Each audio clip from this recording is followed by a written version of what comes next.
জামাত ইসলামের ব্যাপারে একটু সজাগ থাকবে। প্রত্যেকটা ওয়ার্ডে ওয়ার্ডে যেন জামাতের মহিলারা না ঢুকতে পারে, ঢুকে আপনার আমার ভোটগুলো তারা কেড়ে নিচ্ছে। আপনারা কিন্তু সজাগ থাকবেন, কিন্তু যারা ওয়ার্ডে ওয়ার্ডে আছেন আপনাদের গুরু দায়িত্ব বেশি। কোনো মহিলা কর্মীরা যেন আমার কোনো মানুষ ওদের দলে না গ্রহণ করে। আর জামাত ইসলাম সম্পর্কে আপনারা ওদের সাথে আমাদের বিন্দুমাত্র কোনো সম্পর্ক নেই।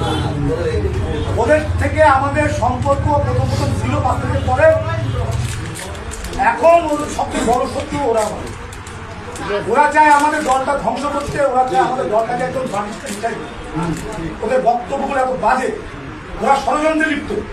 ডক্টর ইউনূস এবং এই যে নতুন ছাত্র দেশের ষড়যন্ত্রে লিপ্ত, ওদের দিয়ে ফেসবুকে বিভিন্ন বাজে বাজে আমাদের নেতাদের নামে তারা কুচ্ছা রচনা করতেছে, তারা ষড়যন্ত্র করতেছে। এই জামাতকে কোনো অবস্থাতে প্রশ্রয় দেওয়া যাবে না। সবাই শক্ত হাতে জামাতকে মোকাবেলা করতে হবে। শুধু ইসলামের কথা বলে, ওরা কিসের ইসলাম? ওরা আদৌ নিজেরাই বেঁচতে থাকতে পারবে কিনা আল্লাহ ছাড়া কেউ জানে না। আমার তো সন্দেহ। আমরা ইনশাল্লাহ কারণ আল্লাহ পাক যা যা বলেছে আমরা তাকে পালন করি। ওরা 2 টাকা মানুষের দিয়ে সাহায্য করতে পারে, মানুষের কাছে টাকা নিয়ে ওই ব্যাংক ব্যালেন্স তৈরি করে, আর নেতারা বড় বড় গাড়ি চলে, আর ইসলামের বড় আর ওই কর্মীদের কাছে 500 টাকা 400 টাকা 300 টাকা নিয়ে ও টাকা তৈরি করে, টাকা পাহাড় তৈরি করে, তারপর ব্যাংক বিমা এসব তৈরি করে নিজেরা বিলাসিতার মধ্যে চলে। আমরা তো কাজ করি, আমরা কষ্ট করে আমরা জীবনযাপন করি, আমাদের নিজের উপার্জন দিয়ে আমরা দল করি।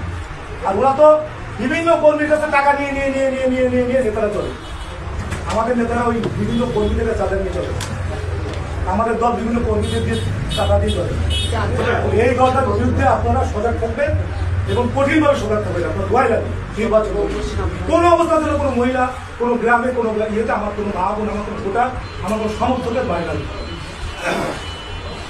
সবাই সুস্থ থাকেন, আমার জন্য দোয়া করবেন, আমিও দোয়া করে আপনাদের ভালো থাকেন। সবাই অগ্রিম ঈদের শুভেচ্ছা দিলাম। ঈদ মুবারক, সবাই ভালো থাকেন।